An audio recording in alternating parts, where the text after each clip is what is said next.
It's time for another episode of I Am Northwest Arkansas, the podcast covering the intersection of business, culture, entrepreneurship, and life in general here in the Ozarks.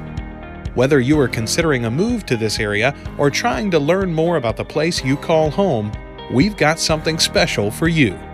Here's our host, Randy Wilburn.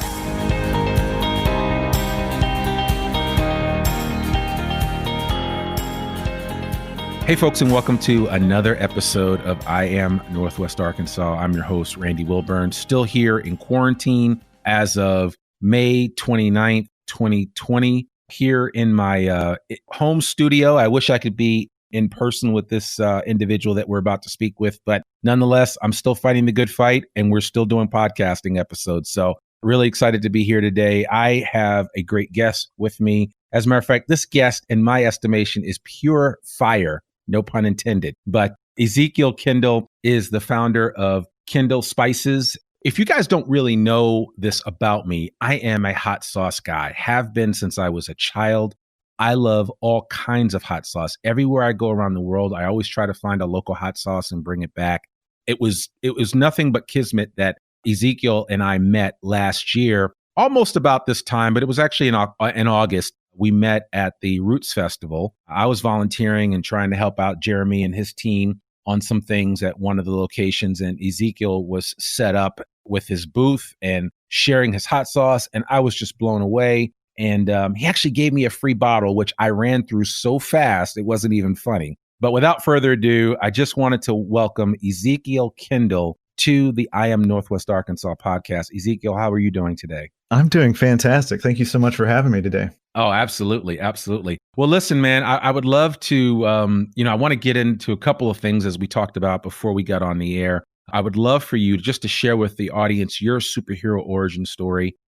I'll just let you tell it. So why don't you tell the audience a little bit about who Ezekiel Kindle is and why hot sauce is so important to you? Yeah. It's, I like that. I like being a superhero. I'll take that. So I was born here in Fayetteville, but I moved to a little beef cattle farm that my family owns just right over the border into Oklahoma when I was a young kid.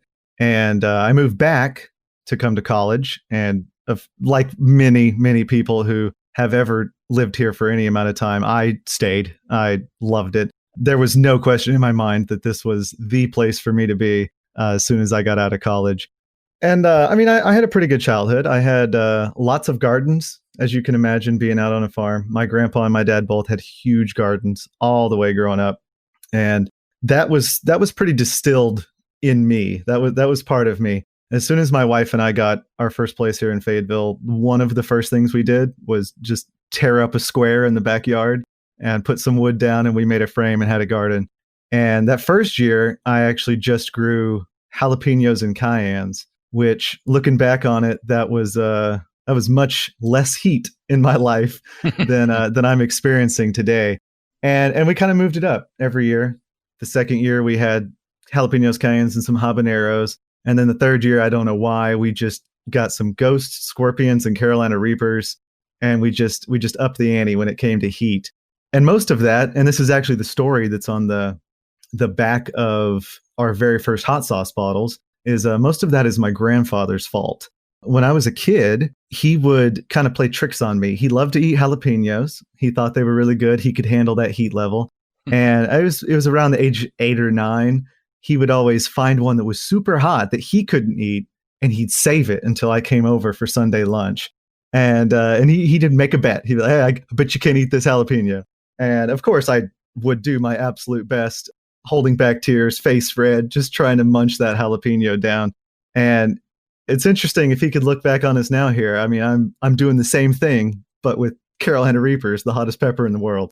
So I've munched 2 or 3 of those down in my life so far. And he really, to stick with the heat puns, he really ignited, you could say, a fire there with that. And yeah, I've just been obsessed. And I tell him all the time, it's his fault. Like, he did this to me. Like, I'm obsessed with heat. And we've realized that we wanted to do something with it. My wife and I, both being people that loved spicy foods. When I grew those ghost peppers scorpion peppers and Carolina Reapers that third year. When we grew those, we filled our entire kitchen freezer full of peppers. Wow. Because we didn't know what to do with them. We had so many. Yeah. You can only do so much with peppers of that heat. We didn't know what to do. We just had a full freezer, and it was either throw them away or it was make something with them, because you got to have freezer room for food and other things that you want to sustain your life. Yeah. So I'm curious real quickly, just to interject, so peppers actually, and I remember my grandmother growing a lot of different peppers back in the day, but peppers typically aren't terribly hard to grow. Were those more specialty peppers like the ghost and the scorpion and the reaper, were those harder to grow than your more hardier variety of pepper? They are picky peppers. They like a certain amount of magnesium and potassium in their soil. And if they've got too much or too little, they're going to start wilting. They're going to show spots in their leaves, and they're not going to grow peppers. They like a certain amount of water. They actually like less water than most plants. So if you see them a little bit wilted, that means they're probably pretty happy. That's their natural environment and where they want to live. So that was fun, going from regular hardy plants like tomatoes and cucumbers or even just a jalapeno plant, and then going to these and not knowing what to expect. It was fun. And I'm funny. I'm curious because I'm just thinking about it right now. But were those varieties of peppers that existed, or were they like spliced and created? Like, because when you hear ghost pepper, you're like, man, that sounds like something that was created in a lab somewhere. But where in the world are ghost peppers found? Mostly in India. Yeah, that answers the question right there. I haven't even been to India. I want to go, but now I know why I didn't run across a ghost pepper. But that's cool. So go ahead and finish telling what you were going to say. Yeah, no. So in India, they actually grow ghost peppers and they hang them on fences around their buildings or their gardens or whatever they want to protect, and it protects those buildings from elephants, because an elephant will try to eat the pepper and then it will get sick because the pepper's too hot and it will run away. So that's the things that I'm putting in my hot sauces for all of you to enjoy. Yeah, I've been having a squirrel problem lately. I've written about it in the newsletter because I've gotten one of the things that I learned to do during this. I've always liked to bird watch, but I really am doing it a lot more now because we just have the thing that I've noticed about being here 5+ years, almost 6 soon, is that we just have such a wide variety of birds in this area in Northwest Arkansas. And so I started putting bird feeders out but the squirrels love bird food and they are driving me crazy. And then I've been looking for like squirrel repellent that wouldn't kill them, because I'm not trying to kill them, right? Otherwise I'd just take my BB gun or air gun and just go out there and get rid of them. I'm just trying to keep them away from the bird feeder. And one of the things that they said works really well are hot seeds from different peppers that you would put around there, and once they eat those a couple of times, they will leave that stuff alone. So I may have to borrow some ghost peppers from you and maybe see what we can work out. So yeah, that's one of my favorite thing about birds, because they actually don't have the ability to detect capsaicin oil off of the seeds, and so they're the biggest spreader of spicy peppers in most parts of the world, because they can eat a pepper. They are not turned away by the heat because they can't taste it, and then they spread the seeds places. I would have definitely recommended putting some spicy seeds in your feed. I'm glad somewhere else on the internet gave you that information. That's awesome. Yeah, no, I like that a lot, and I didn't realize that birds cannot detect heat like that. So that, I guess that's like a superhero power for them. So, it definitely is. Yeah. So tell me a little bit about what led you to this trajectory of saying, you know what, not only do I like hot, spicy stuff, that I'm going to start a business one day. While you were in school, did you have a business besides, I know your family ran a farm, which is a business, but what really, gave you what entrepreneurial bug really bit you that said, okay, I can actually do this? I had a couple friends in college who were very entrepreneurial mindseted, and I loved that. I loved talking to them. I really loved brainstorming. That was kind of my favorite part about it. If one of my friends came up and they had a business idea, I would love to talk about it with them. And I still do that all the time. Mm-hmm. And I decided probably sophomore or junior year in college that I wanted to run my business, but I had no idea what I wanted. And I thought about it a lot. Every couple months I would try to come up with ideas for a business that I could run. And maybe I just wasn't that creative of a person to come up with something super new that people hadn't seen yet. And I went to college for computer engineering degree. So I was always trying to come up with a program or some app that I could make. And I never really got there. Going back to when I had that freezer full of peppers, that was one of the first thoughts that I had. I was like, I could make some sauce. I could see how it worked, see what happened, and we could go from there. I thought about selling at the farmer's market, things like that. And it was just kind of turning my little tiny hobby and things that I was already good at into something that I could share. And then it went from, wow, I'm pretty good at this. Maybe I should really try to share it. Maybe I should try to sell this at Harps or sell this at Ozark Natural Foods. And so it just kind of blossomed from there. And I'm still keeping alive that entrepreneurial mindset when it comes to my friends and things. I have monthly meetings with some of my friends, and now it's monthly Zoom calls with some of my friends, but we always throw back ideas and goals that we want to achieve in life. And I'm constantly trying to help them achieve that, because a lot of the local companies, as you know, around here have helped me achieve this business goal that I wanted to achieve. Yeah, that, I mean, and yeah, I mean, that makes perfect sense. I mean, so you started Kindle Spices in 2018. You decided, let me see what I could make of this. You weren't necessarily sure the direction that it would take. I'm curious to know what background or what lent you to the understanding of being able to formulate all these different sauces. And was it just a lot of testing in the kitchen to ultimately get that perfect concoction, right? I mean, we think about Colonel Harlan Sanders and the 11 herbs and spices and all the work that went into that. A recipe, I might add, that is still under lock and key, right? Nobody knows exactly what's in that 11 herbs and spices. But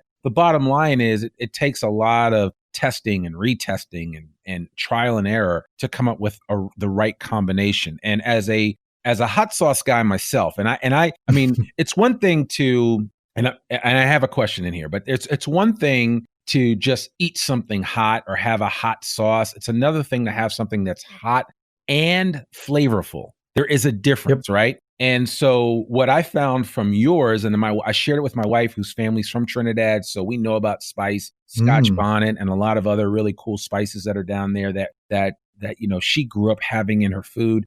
And I actually shared some of your spice sauce with my mother-in-law, who I think is like a bird. She has no ability to, I mean, nothing hot affects her. That's awesome. We think that's like her superpower. But anyway, what did you have to go through to kind of develop and come up with all of these different amazing sauces? I mean, you've got ghost pepper sauce, you have a blackberry stinger. I love the names. You have short fuse, blueberry stinger, you have apple temptation. You have so many different ones. How did you start formulating all those different sauces? Yeah, so like you said, we started in early 2018, but we didn't actually come out with a sauce that we could sell until January of 2019. Okay. So that tells you a big part of that story there. We spent a lot of time in the kitchen. My wife and I, she absolutely loves to just sit at the kitchen table and wait until I pull some type of sauce out of a pan and give her a spoon of it to see how it tastes. She's kind of my test subject on most of the stuff when it comes to this. Yeah, I would say we probably spent 8 months of cooking in the kitchen and trying out new sauces almost every single weekend. And it wasn't until January of 2019 that really gave me the motivation, I guess, to just do it. I've been working with some people who you've actually had on this podcast, the owners of Black Apple Hard Cider. Oh yeah, Leo and those guys. So yeah, I've been working with Leo, and he had an idea. January 22nd was International Hot Sauce Day in 2019, and he said, "You've brought all these sauces to me to try. Why don't you just pick 4, come up here, and we'll do like a sauce flight." And the thing that he didn't know at the time was that none of those sauces were FDA approved. None of those sauces had any of like the actual paperwork that I needed to have done to make myself, legally sell them. Right. I can make them at home and share them with people. I just can't sell them. Right. And he and I had this conversation on January 10th, and I had 12 days. I had 12 days to pick 4 sauces, get them approved, make them in a kitchen, and be able to sell them. And that was the longest 10 days or 12 days of my life. It was insane. And weirdly enough, that's kind of what did it. I had all these little recipes that I was constantly tweaking, trying to make perfect. And that ended up being part of my problem, was my little bit of a a perfectionist touch that I was trying to add to those sauces. And so I did. I picked the blueberry and blackberry stinger, which that was against my better judgment because there used to be a cherry stinger, and that was my favorite, but that was no one else's favorite that I let try it. And that was a tough thing for me. I was like, this is my business. I want to do the sauce that I want to make. But I chose to leave that one out. And I made the apple temptation sauce kind of as a paying homage to Leo and everybody at Black Apple Hard Cider for doing me a solid. They took me in, they advertised for me, they let me do this thing. So I tried to make an apple themed hot sauce. And then we have the ghost pepper, which is our crowning achievement. And that one was made about 3 days before the event. I put some stuff in a pot. I thought it tasted good. My brother and I went to the AFIC kitchen here that the University of Arkansas has, and we made 200 bottles of it. It was just on a whim. We put it in there, and it turns out that it's still our best-selling sauce that we have. Yeah, I love that. And I think Voltaire is the one that said the perfect is the enemy of the good.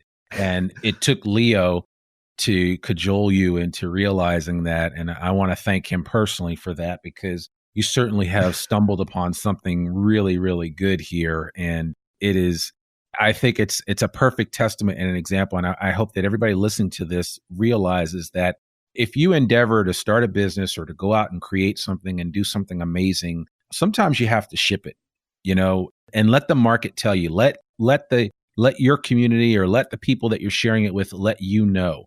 A lot of times we are our own worst critic. We're our own worst enemy. And, you were renting space in your head that was telling you that, hey, no, this can't happen. And it took Leo and others to encourage you and say, listen, dude, just put this out here and let the people decide. So yeah, I think it's a perfect example. And I hope everybody listening to this podcast hears that very clearly, especially in this time frame. As the recording of this podcast, a lot of us are stuck in our homes for extended periods of time. I haven't been on an airplane in God knows how long. I don't even know how I would handle myself if I got it, although I don't want to get on one right now. But in seriousness, this is a great time to create. This is a great time to come up with some things. Some of you have inventions, some of you have ideas, and I could go on and on. I didn't want to be on a soapbox, but you really encouraged me by sharing that part of the story, because I think people need to hear that and understand it. So as you go to wherever you can go to pick up Kindle spices, and we'll hear from Ezekiel later as to in terms of where you can find his spices, I want you to be thinking about the planning and preparation that went into getting this to market. And sometimes it's not as difficult as you think it is. Sometimes we just need a kick in the pants to move some things forward. Would you agree? 100%. That's all. And I need that constantly. Yeah. That's one of the best things about my wife here. She gives me a kick in the pants sometimes. I'll make a sauce and she's like, this is good. You need to take it to somebody now. Right. Like, don't rethink it. Don't overthink it like I do. I'm a data analyst at heart. Right. I'm going to analyze that thing into the ground. Yeah. And so we need that. And it's great. You said earlier about, Arkansas is kind of a hub of entrepreneurship right now. And that is something that I absolutely love about it. There is an entrepreneur somewhere in Northwest Arkansas who has either been through what you want to go through or what you're about to go through, or they have direct experience doing the same thing that you're doing. And they are there to give you that kick in the butt. And it's so supporting. It seems rough being kicked in the butt, but it is so supporting having that. Yeah. It's so, and I'd be curious to know, because again, as a data analyst, did you before you ventured off to start this, did you look at all the numbers of the market share of the different hot sauce companies? And, I've been a fan of Tabasco, and I've told people all the time, if you're down in the Avery Island area down in Louisiana, you need to go visit their facilities. It's really amazing how one family has held on to that and done what they've done for so long. And they actually have a really good ghost pepper version of Tabasco, which they sell in a few places. It's hard to find, but I actually found it down there right off of the quarter in a hot sauce shop. Because like I said, everywhere I go, I try to pick up some hot sauce. And man, that version of Tabasco is the best version that I've ever had. But I'm just curious, with your data analyst mindset, did you overdo crunching numbers to see what, whether it even made sense for you to do this? I did. In the beginning, I found every type of sauce that I could find. I found where they were at, did my best. Some companies have some public numbers. You can find out how much they move, how much product they sell on a month-to-month basis. I was watching the show Hot Ones on YouTube. Mhm. I've seen every single episode of it. They're in partnership with the company called Heatnist, which is a hot sauce shop in New York. And I called them. I was emailing them. I was trying to figure out how new craft sauces came in. And that's a whole other side of the coin, is the craft hot sauce side of the market, because Tabasco is teetering on the just what you would think of as a store-bought sauce and craft sauce. Because if you look at Tabasco's process, they are a craft sauce. They age all of their sauces in whiskey barrels. There is a very distinct process to how you make that. It's not just vinegar, salt, and peppers like a lot of sauces. Right. And so I definitely overanalyze things trying to figure out how to break into this market, if this market was even able to be broken into. There are some other companies in Northwest Arkansas who make salsa, and there's another company that makes spicy jam. And so I think that's important. I think for me, it was definitely important to crunch the numbers, but it's definitely also important to not focus on that too much. You kind of got to live your dream. Yeah. You really got to, like we were just saying, you got to put yourself out there. You got to give it a try, because who knows what you might accomplish. I mean, you have no idea. And so just for some numbers' sake, and I'm sure you'll appreciate this, in 2018, the hot sauce market size was about $4.1 billion. They estimate that that's going to grow by more than 20% by 2024 to about 5.5 billion. So, and that's billion with a B, not millions. I mean, it's a big market. It's a big market. And if nothing else, those numbers are astounding. But that just, I mean, there's room for what Ezekiel's doing. There's room for those that have a creative eye towards creating something that people would like to use. And certainly you have found your niche with Kindle Spices. And I applaud you for taking those steps and moving out and trying it, so that is really, really awesome. So tell us a couple of things. A, where can people that are listening to this podcast find Kindle Spices? So right now we are in all 12 of the Northwest Arkansas Harp stores, and we are at Ozark Natural Foods. Harps and Ozark Natural Foods currently carry our ghost pepper and our short fuse sauces. Okay. We're working on getting some more in, and we'll see how the market goes. Obviously, things right now have been a little up in the air, so we'll see how it goes in the future. Yeah. But all of our sauces are available on our website, kindlespices.com. Sure. And if you're local to Fayetteville, we'll even throw in some free shipping for you there. I love that. Yeah, that's great. I think that, people need to get out and kind of support what Ezekiel is doing with Kindle Spices, and, anybody for that matter. My buddy who we've had on this podcast, Jordan Wright from Wright's Barbecue, finally got his barbecue sauce out and available, and that's some really good sauce. And yes, it is. I'm all about the sauce, so I think the good sauce goes a long way, right? And so I'm certainly want to encourage people to get out and support you guys. I wanted to just kind of tie that in, because you mentioned just for those that are local here to Northwest Arkansas, what would you want to tell somebody about Northwest Arkansas that's thinking about moving here? What makes this area so special? Oh man, there's so many things. It's so difficult to pick from, just one. Loaded question, but give me one thing that really when your friends are calling you and saying, "Hey man, I'm thinking about moving to NWA. I had a conversation with Walmart, or I interviewed with Tyson, or maybe Hunt's been recruiting me." What would you tell them? What would be the one or two things you'd say to them about NWA? I think it would definitely have to be that this place has the ability to provide anything you want to you. If you want hiking, there are so many trails within just a couple hours drive. If you want to go that far, you can see some of the most amazing views outside of a huge mountain trek that you would have to take. We have tons of craft beer. We have tons of startups. We have companies like Wright's Barbecue, or like Con Quesos that Omar has started. We have all of these companies that seem to work together. It's almost as if we are living in a utopian bubble in Northwest Arkansas. And, if you want to be near the city, I think the city is just big enough. It's just big enough that you could get irritated at the traffic. So if you wanted to feel like you were in a big city, right. But you could also live far enough out of it that you don't have to deal with that. And that's part of the thing that's just keeping me here. Is I would say I am more than content, because I'm so happy being here. Yeah. I don't have to go somewhere else for a vacation. I sometimes do. Right. But I don't have to. Yeah. Like, That's been the most magical thing about this for me. Yeah, I love that. And you're absolutely right. I mean, you mentioned a lot of the things that we've talked about on this podcast: hiking, craft beer, barbecue, all of my favorite things. The startup nation that we have here. And I like that phrase, the utopian bubble. I sometimes feel like that.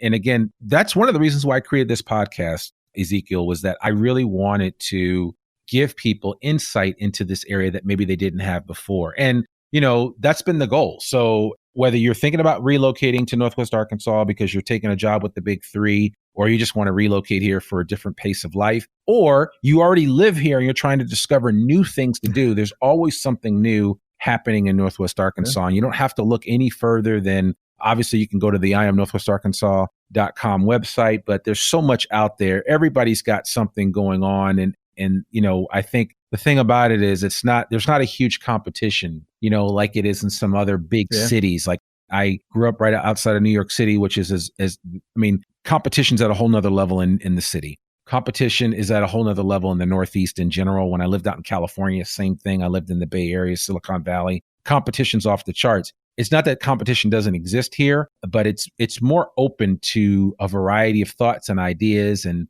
situations. So I really want to encourage people to take a closer look. If they are thinking about moving here, it's a good place to come. I don't care what your background is. You could find a home here easily in Northwest Arkansas. Would you agree with that? Most definitely. Yeah. That's awesome. And to echo the non-competition of things, that has been, getting my sauce into stores and sharing it with a whole lot of people. That has been awesome. But the thing that has been just extraordinary for us is the local collaborations that we've been able to do. We've made 6 different spicy ciders with Black Apple Crossing.